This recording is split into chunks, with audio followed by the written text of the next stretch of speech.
Bonsoir à tous et bienvenue. Voici les titres de votre journal. Un paysage de fin du monde. Après avoir fait 85 morts dans les Caraïbes, Gustave a dévasté Cuba. Il poursuit sa route dans le golfe du Mexique. Rétrogradé en catégorie 3, il pourrait s'intensifier de nouveau à l'approche des côtes américaines. À la Nouvelle-Orléans, plus d'1 million de personnes ont déjà pris la fuite. La clôture de l'université d'été du Parti socialiste, malgré les déclarations d'intention et les sourires de façade, le PS a l'air tout aussi divisé qu'il y a 3 jours. Notre invité ce soir, Bertrand Delanoë, bonsoir, merci d'être avec nous, candidat à la succession de François Hollande, qui a prononcé cet après-midi son dernier discours de premier secrétaire. À tout à l'heure. La rentrée des classes aura lieu pour tous les écoliers mardi prochain, le 2 septembre, y compris pour les maternelles. Une journée aussi difficile pour les enfants que pour les parents et qui se prépare minutieusement, comme vous le verrez. Dernière grande marée des vacances et dernière partie de pêche cet après-midi en famille avant la vraie rentrée. Ce phénomène d'attraction du soleil, de la lune et de la terre fascine toujours autant.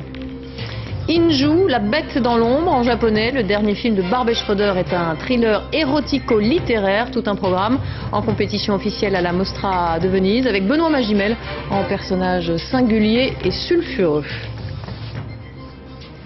La fin du monde, ce sont les témoignages des habitants de la Havane après le passage de Gustave au-dessus de Cuba. L'ouragan, qui a déjà fait 85 morts en quelques jours dans les Caraïbes, poursuit sa route dans le golfe du Mexique. Rétrogradé en catégorie 3 sur une échelle de 5, il pourrait bien s'intensifier de nouveau à l'approche des côtes américaines. Christian Autin.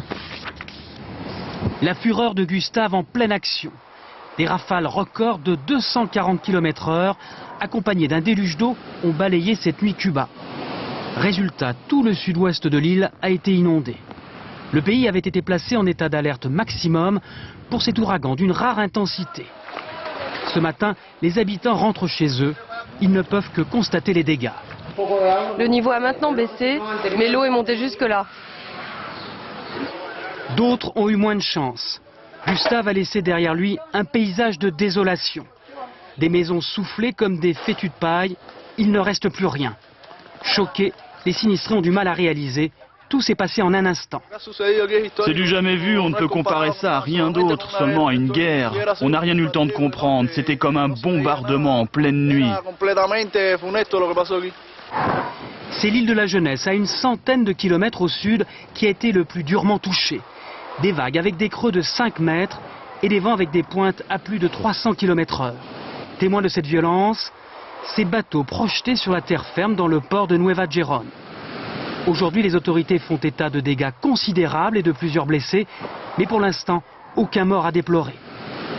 Par précaution, 250 000 personnes avaient été évacuées hier soir.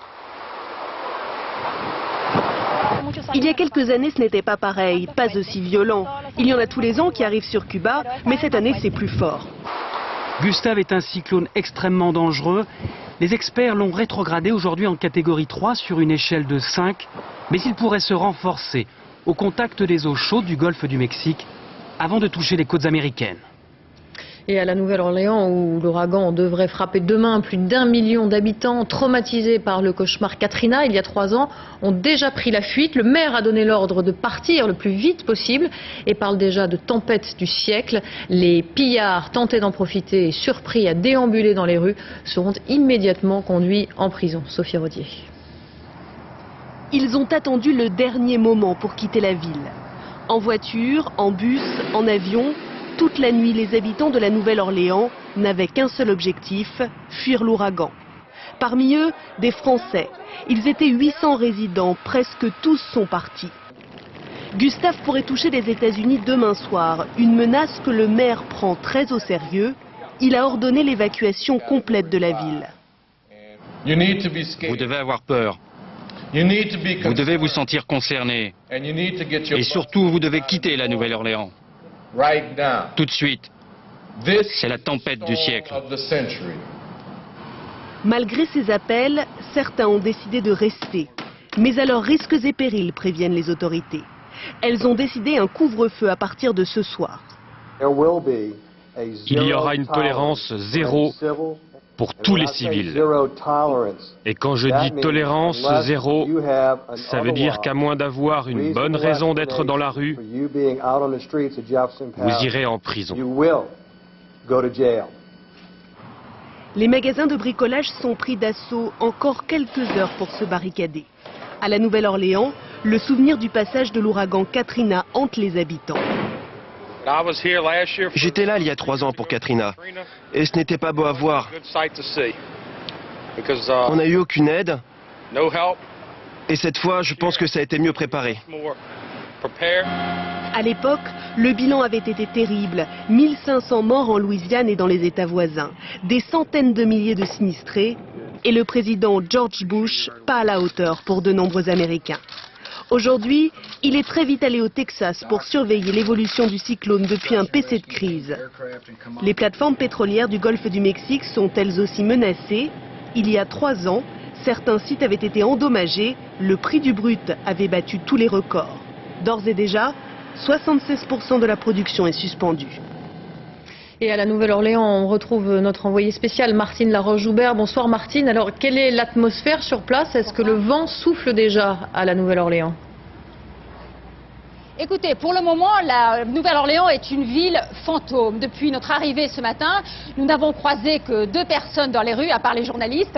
L'une faisait son jogging et l'autre promenait ses 2 chiens. Alors, il y a des voitures de police à tous les carrefours pour surveiller l'évacuation et empêcher les pillages. Les autorités n'ont voulu prendre aucun risque et que le désastre de Katrina se renouvelle. Vous l'avez dit tout à l'heure, il y avait eu près de 1800 morts.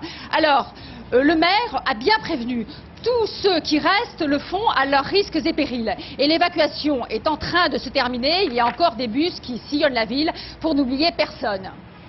Merci Martine Laroche-Joubert en direct de la Nouvelle-Orléans. Alors Gustave est la 7e tempête de la saison dans l'Atlantique. Il y en a environ 80 par an. Ces phénomènes météo ultra-violents se déclenchent sous l'effet combiné des fortes chaleurs et des eaux chaudes des latitudes tropicales. Les explications de Jean-François Firet et Arnaud Jacques.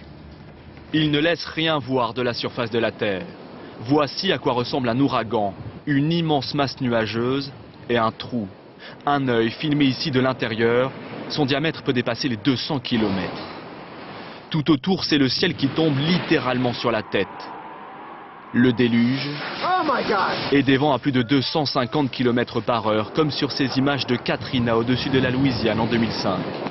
Un ouragan, que l'on appelle aussi cyclone ou typhon selon la zone géographique, est en fait un amas orageux qui s'intensifie au contact des eaux les plus chaudes. Air chaud et froid se mélangent, puis c'est le tourbillon. Voilà pourquoi ce phénomène ne se produit que dans des zones tropicales proches de l'équateur, Asie du Sud-Est ou Golfe du Mexique comme Gustave et avant lui, quelques-uns des plus dévastateurs, Allen, Gilbert, puis Katrina, Rita et Wilma la même année, une répétition inédite. Question, le réchauffement des eaux serait-il le responsable de ces super ouragans ? Ce que les experts tendent à dire, c'est que dans l'avenir, dans le cadre du changement climatique, il n'y aurait peut-être pas plus de cyclones, en revanche peut-être des cyclones de plus en plus puissants. 2 degrés de plus ferait gagner aux ouragans 5% en intensité. Autrement dit, encore un peu plus de force pour un phénomène déjà extrêmement coûteux, en argent, mais surtout en vie. Dernier exemple en date, Nargis en Birmanie, plus de 100 000 morts en mai dernier. Et sur le plan politique aux États-Unis, c'est demain dans le Minnesota que doit débuter la convention républicaine pour investir officiellement John McCain. Alain de Chalvron, vous êtes notre correspondant. Bonsoir. Ce grand raout politico-médiatique est-il remis en cause ? Écoutez, c'est difficile effectivement d'avoir l'air de faire la fête alors que le malheur frappe de nouveau le sud du pays. Alors, les organisateurs vont annoncer dans les heures qui viennent quelles sont leurs décisions. Ça va de ne rien changer tout simplement parce que c'est trop compliqué, à un report pur et simple de la convention à plus tard, ou alors, plus vraisemblablement, concentrer la convention sur mercredi et jeudi. En tout cas, ce qui est sûr, c'est que George Bush ne viendra pas. Il était attendu demain, mais il sera au Texas. Pour lui, pas question de répéter la bévue d'il y a 3 ans où il n'avait même pas interrompu ses vacances après Katrina. Quant à John McCain, il est déjà dans le sud du pays, lui aussi. Oui, alors entre le triomphe d'Obama et l'ouragan Gustave, les choses se compliquent vraisemblablement pour John McCain, vétéran de la politique et du Vietnam. Il serait à 72 ans s'il était élu, le président le plus âgé. Issu d'une lignée de militaires, ses détracteurs le présentent comme un va-t-en-guerre. Il faut dire que pour lui, plusieurs objectifs, pas assez de soldats en Irak, bombarder l'Iran ou encore sortir la Russie du G8. Son portrait par Alain de Chalvron et Ariel Monange. Il fut un temps où rien n'allait pour John McCain. Une promenade dans un supermarché, histoire de faire monsieur tout le monde. Et cela se termine en catastrophe, aux grandes dames de ses attachés de presse. Au même moment, Barack Obama réunissait des dizaines de milliers de personnes à Berlin.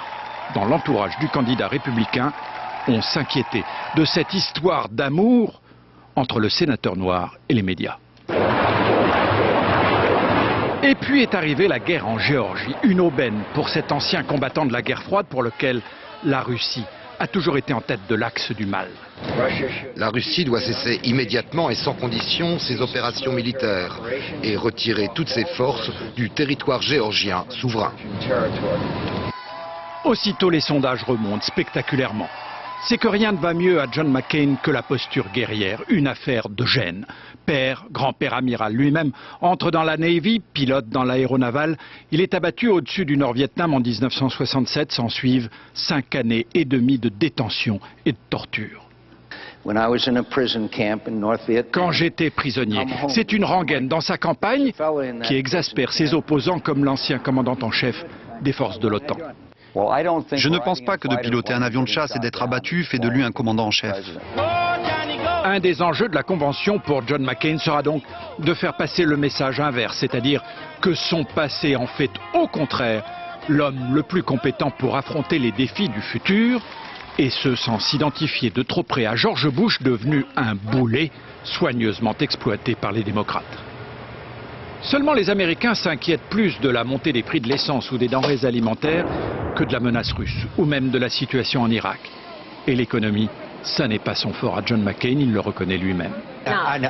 Je n'ai pas l'expertise nécessaire pour vous dire si les taux d'intérêt ont été suffisamment abaissés ou non. Je ne suis pas expert de Wall Street, ni de tous ces trucs-là. 4 jours de convention à Saint-Paul ne seront pas de trop pour renverser la vapeur. Alors Alain de Chalvron, quels vont être l'objectif et la tactique de John McCain après une convention démocrate très réussie finalement ?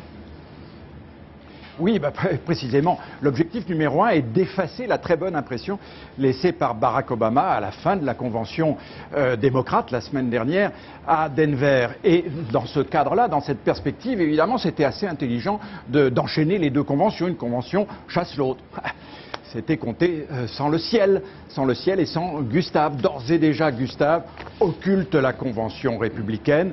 De toute façon, quoi qu'il arrive, John McCain n'aura pas le 10e de l'attention qui a été consacrée à Barack Obama. Et le pire dans tout ça, c'est qu'il aurait pu s'agir de n'importe quelle catastrophe naturelle, d'un tremblement de terre, d'un ouragan sur la Floride. Mais non, c'est un ouragan sur la Nouvelle-Orléans. 3 ans quasiment jour pour jour après Katrina, après la plus grande manifestation d'incurie de cette équipe de Bush.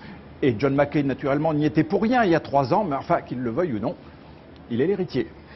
Merci Alain de Chalvron, en direct de Minneapolis, dans le Minnesota. Merci et à demain. C'est sur ces mots que François Hollande a clôturé l'université d'été du Parti socialiste, sa dernière en tant que premier secrétaire. Quelques minutes d'émotion dans une guerre des chefs que toutes les bonnes volontés et les déclarations d'intention n'auront pas réussi à masquer. À La Rochelle, Jeff Wittenberg, David Dameda.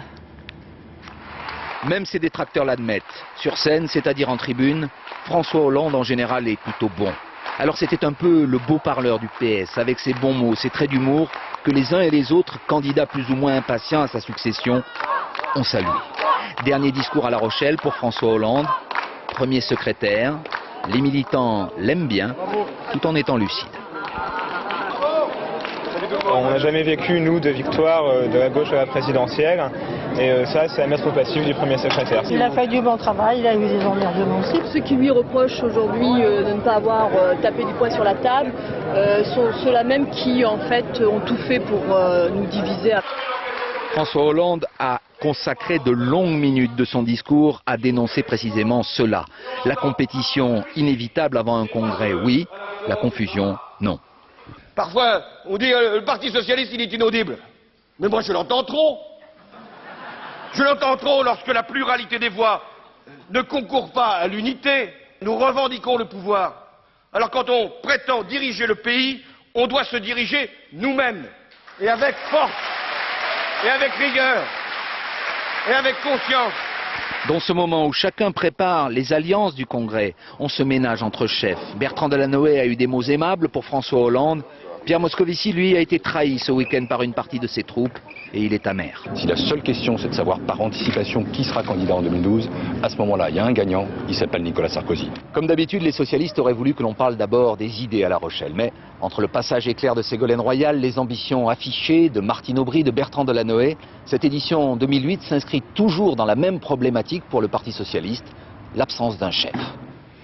Bertrand Delanoë, bonsoir. Merci d'avoir accepté notre invitation. Qu'est-ce qui vous laisse penser que ce chef, ça peut être vous? Ça, je ne sais pas, mais je sais que le Parti socialiste a une richesse, un potentiel extraordinaire, et on l'a vu à La Rochelle, mais dans les ateliers.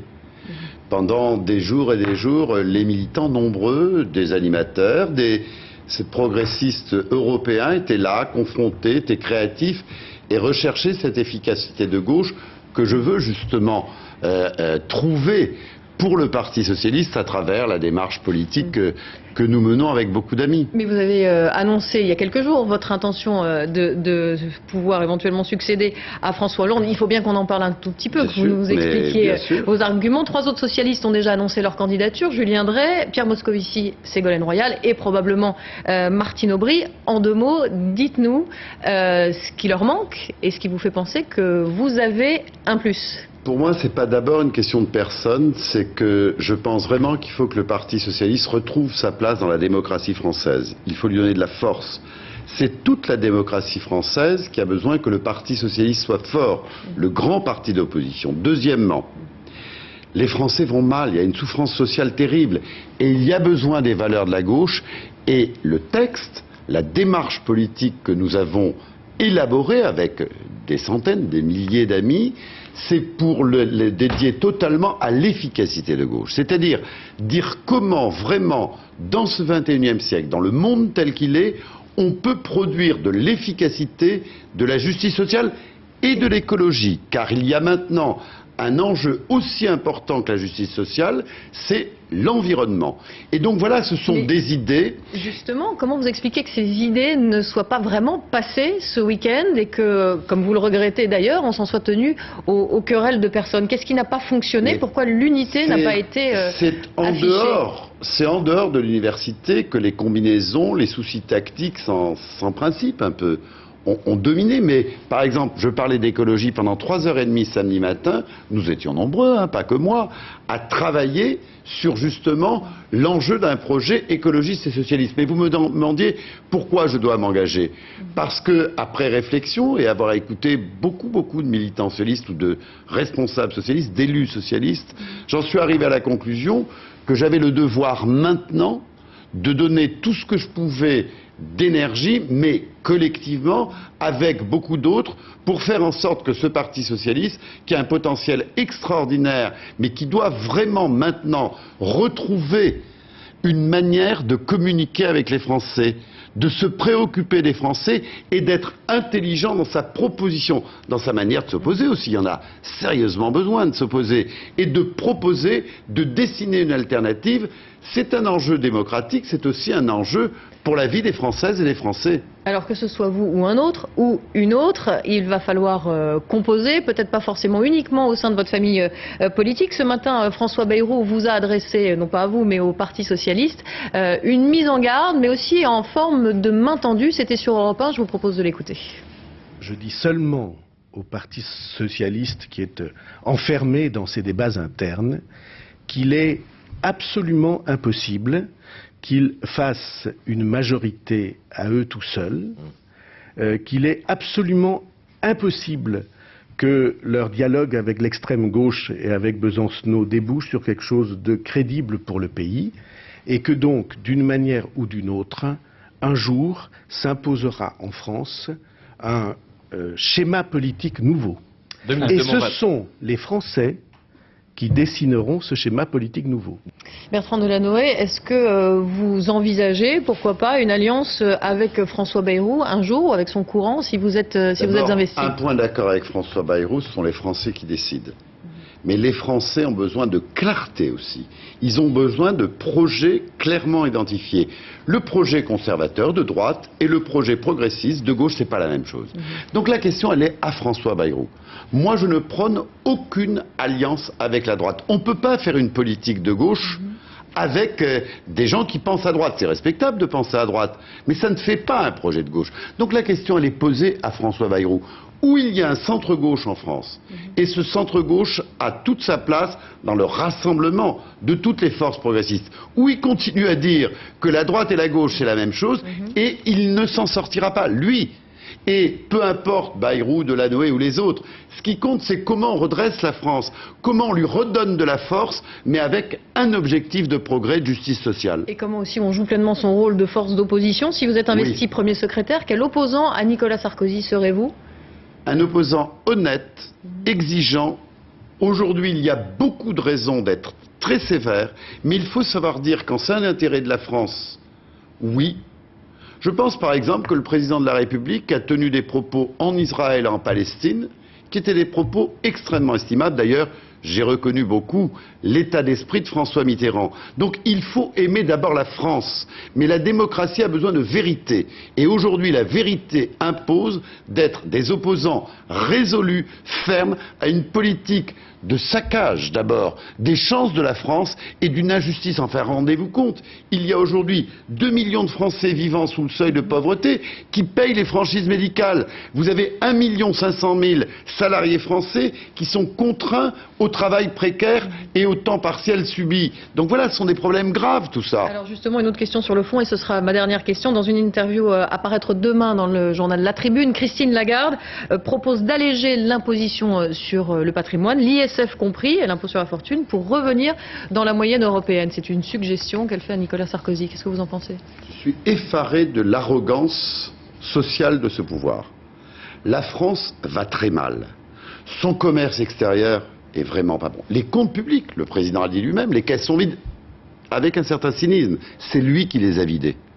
Et il faut aujourd'hui redresser les finances publiques, consacrer de l'argent à l'investissement pour la compétitivité des produits français et troisièmement, redonner un peu de justice par la négociation salariale pour le pouvoir d'achat. Et qu'est-ce qu'elle nous propose, la ministre de l'économie? De donner encore à ceux à qui ils ont donné 15 milliards d'euros.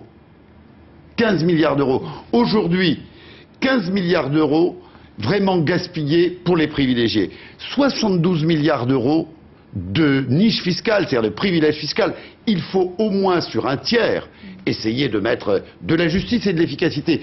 La Cour des comptes nous a dit que sur les stock options qui ne sont pas soumis aux charges sociales, il y a 3 milliards d'euros à récupérer chaque année pour les comptes sociaux. Donc du courage, de la vérité, de l'efficacité, mais aussi de la justice. Merci beaucoup Bertrand Delanoë d'avoir répondu à l'invitation du 20h de France 2. Merci. Merci à vous.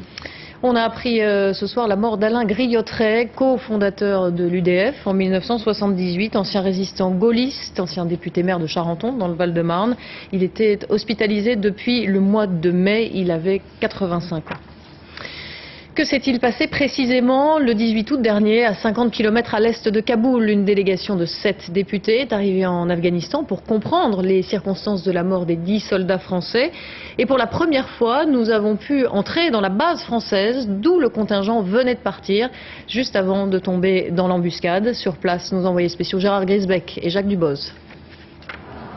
C'est la grande route commerciale depuis des siècles entre Kaboul et le Pakistan. Ici, il faut bien sûr se méfier des talibans, mais aussi des bandits qui raquettent les voyageurs. À 1h30 de Kaboul, le lac de Soureibi. L'embuscade contre les soldats français a eu lieu à 15 km de là. 13 jours après le drame, l'armée nous autorise enfin à entrer sur la base de Tora. C'est dire si le traumatisme a été grand. C'est vrai que c'est un peu dur au début d'accuser le coup. Mais là, ça y est, c'est au bout de quelques jours, on essaie d'oublier. Et il faut oublier et c'est reparti. Ce jour-là, le capitaine Arnaud était à la tête des soldats venus en renfort. Pour lui, l'embuscade n'est qu'un épisode de la guerre. Il ne faut pas parler de drame, c'est une action de combat.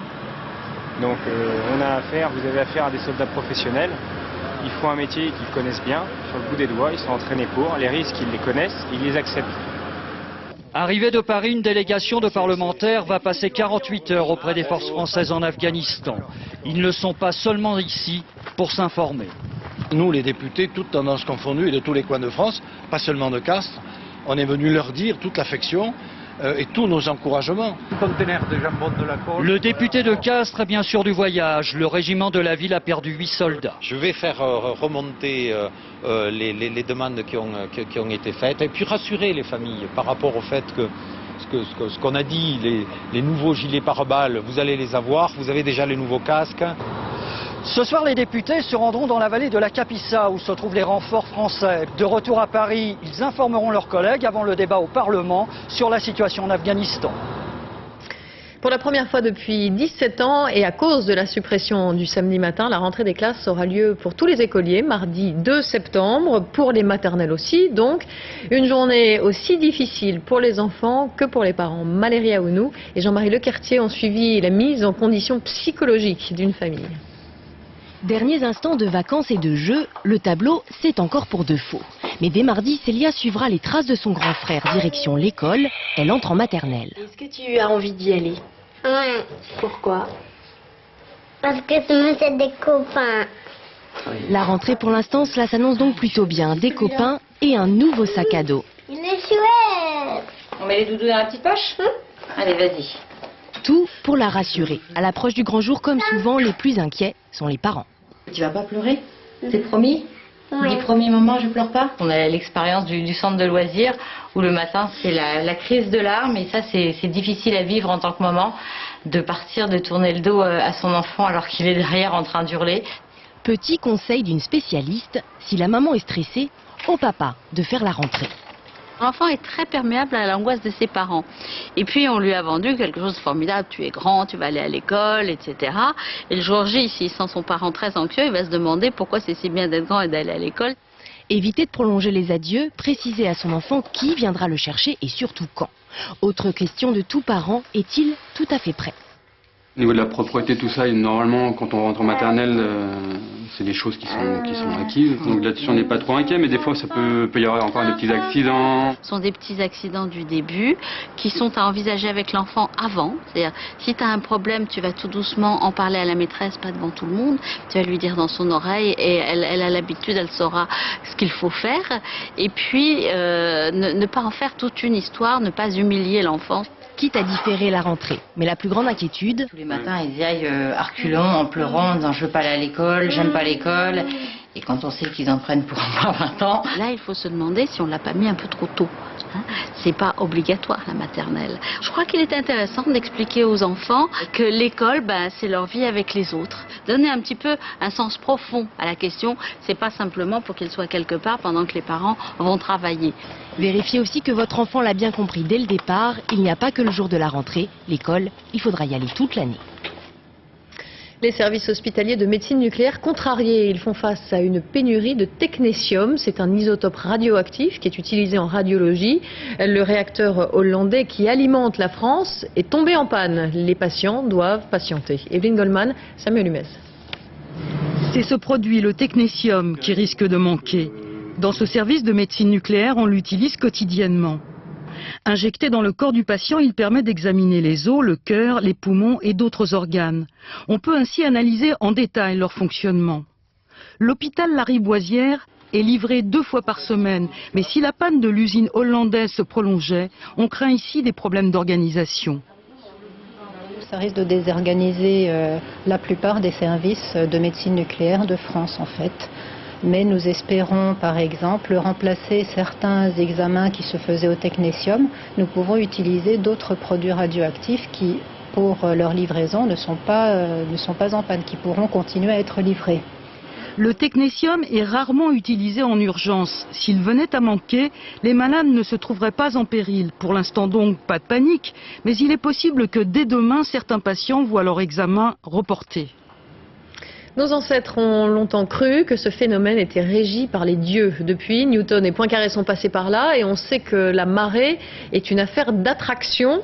En ce moment, en Bretagne, les dernières grandes marées des vacances sont l'occasion de parties de pêche à la coque en famille avant de reprendre le chemin de l'école et du bureau. À Saint-Jacques-de-la-Mer, le reportage d'Éric Pinault et Gabriel Camilla. C'est un peu une danse bretonne. Au moment des grandes marées, il faut taper du pied sur le sable. Il faut taper comme ça et après ça fait monter les coques. Et ça marche? Ah oui.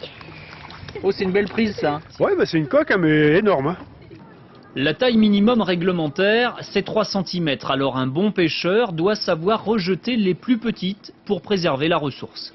Moi je prends le râteau, si elle passe à travers, c'est pas la peine, c'est trop petit quoi. Pour moi c'est le râteau. L'intérêt de la grande marée, c'est d'accéder à des zones que la mer ne découvre pas habituellement. Avec un peu de curiosité et un havenot, le bouquet ou les crabes remplissent vite les seaux. Attention de ne pas se faire pincer. On met les deux mains sur les côtés et en fait il n'y a aucun moyen pour qu'ils puissent nous attraper, nous pincer quoi. Les seaux les mieux remplis appartiennent souvent aux gens du pays qui bien sûr connaissent les meilleurs coins. Ben disons c'est des petits secrets aussi, hein, peut-être. Donc vous voulez pas me le dire? On ne saura rien, qu'à cela ne tienne, recours aux chiens chercheurs de palourdes. Vas-y, on va trouver des palourdes, vas-y, gratte. Le but ultime, c'est bien sûr de passer à table et cuisiner une assiette de coque, rien de plus simple. On met du vin blanc et voilà, on les laisse bouillir, de l'ail, du persil et on les laisse bien bouillir et puis voilà. On peut aussi les déguster crus, la preuve. Et après, vous partez faire les 100 km à pied pour éliminer, surtout sous une chaleur écrasante. Ce week-end, la Sologne accueillait les championnats de France de cette course hors norme qui a réuni pas moins de 400 participants. À Théier, à Rontanzit et Martin Van den Bosch se sont mêlés au peloton de ces 100 bornards. 1 km à pied, ça use. De 1 jusqu'à si possible 100 km à pied pour ces forçats de la route. C'est terrible. Et sous cette chaleur écrasante, Monsieur Giraud, 72 ans, fait figure de modèle. J'espère terminer ce soir mon 569e. Voilà. Combien? 569. 569 fois 100 égale 56 900 km, soit une fois 2000 autour de la Terre. En Sologne, il participe au championnat de France de la spécialité, une longue journée. 5h30, top petit déjeuner. Et après le café, 100 bornes à avaler. Même mon médecin il m'a dit t'es un malade. Même le médecin il me le dit. 6h15, top départ au coup de feu de Monsieur le maire. Rassurez-vous, je ne tue personne. Coureur dans la brume, un peu de fraîcheur avant très vite la chaleur. Collé à la voiture balai, voici un couple uni à la ville, comme sur le bitume. Là, cette galère, c'est monsieur qui a amené madame. Et madame, elle rigole un peu moins maintenant. Un petit peu moins, non. Devant, Pascal Giry, champion de France en un peu plus de 7 heures, lève les bras. Au même moment, encore loin de l'arrivée. D'autres allongent les jambes et au stand de massage, philosophe sur la météo. La température est élevée. Là, il n'y a pas plus chaud. Je dis plus que 10 km et on est arrivé. Vous les feriez, vous, 100 km? En voiture, oui. Oui, sans problème. Dans la nuit, après plus de 15 heures de souffrance, les derniers sont arrivés clopin-clopin. 100 km à pied, souliers usés, tête fatiguée, heureux d'en avoir terminé. Inju, la bête dans l'ombre, le dernier film de Barbet Schroeder est un thriller érotico-littéraire. Benoît Magimel en prof, unique spécialiste d'un auteur japonais fascinant et qui, en partant sur ses traces, va vivre une aventure violente et qui va le dépasser. Le film est en compétition en ce moment à la 65e Mostra de Venise. Pascal Deschamps, Pascal Stelletta. Ultraviolence, sexe, situation sordide. Voilà où réside la force des romans de Shundeoe. C'est que la morale. Alex Fayard est le spécialiste français de Shundeoe, le maître du thriller japonais. À l'occasion d'un voyage au Japon, il va se retrouver plongé dans une terrible histoire de vengeance, une fiction policière bien réelle dont Shundeoe lui-même tire les ficelles. Depuis un mois, je vis dans la peur. Tu vois Oe partout. Un homme marche derrière moi. Et c'est lui. Le téléphone sonne. Ça ne peut être que lui. Inju, ou comment un jeune occidental pétri de certitude va être confronté à ses propres zones d'ombre.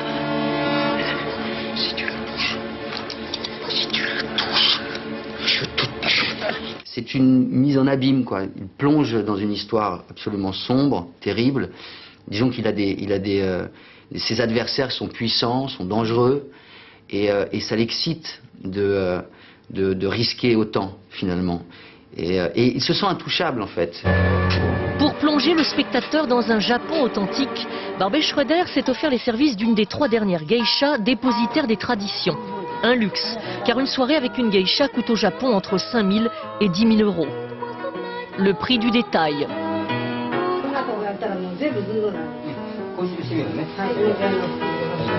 Il faut refaire.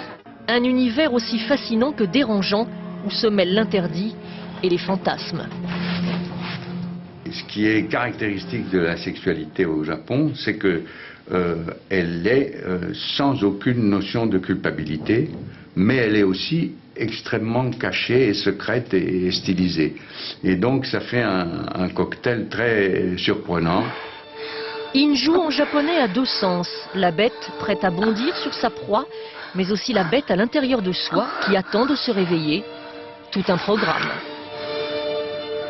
Et c'est le retour du box-office du dimanche avec le classement des films au premier jour de leur sortie. Cette semaine, en tête, Clone Wars, c'est un peu la version dessin animé de Star Wars. On y retrouve Obi-Wan Kenobi, Jabba the Hutt et Maître Yoda. En deuxième position, Bangkok Dangerous avec Nicolas Cage. Ensuite, Un mari de trop, le nouveau film de Griffin Dunne avec et coproduit par Uma Thurman qui va devoir choisir entre 2 maris. Et enfin, Be Happy, le dernier Mike Leigh qui met en scène un personnage de femme toujours joyeuse et fantaisiste. Voilà pour l'essentiel. Je vous rappelle le principal titre que nous avons développé dans ce journal. Après avoir fait 85 morts dans les Caraïbes, l'ouragan Gustave a dévasté Cuba et poursuit maintenant sa route dans le golfe du Mexique. Rétrogradé en catégorie 3, il pourrait s'intensifier de nouveau à l'approche des côtes américaines, à la Nouvelle-Orléans, où l'ouragan devrait peut-être frapper demain. Plus d'1 million d'habitants ont déjà pris la fuite. Merci de votre attention. Tout de suite, la météo complète, Isabelle Martinet. Puis à 20h50, votre série Cold Case, 3 épisodes. L'information demain vous sera présentée à 13h par Élise Lucet, à 20h par David Pujadas. Excellente soirée sur France 2. Merci.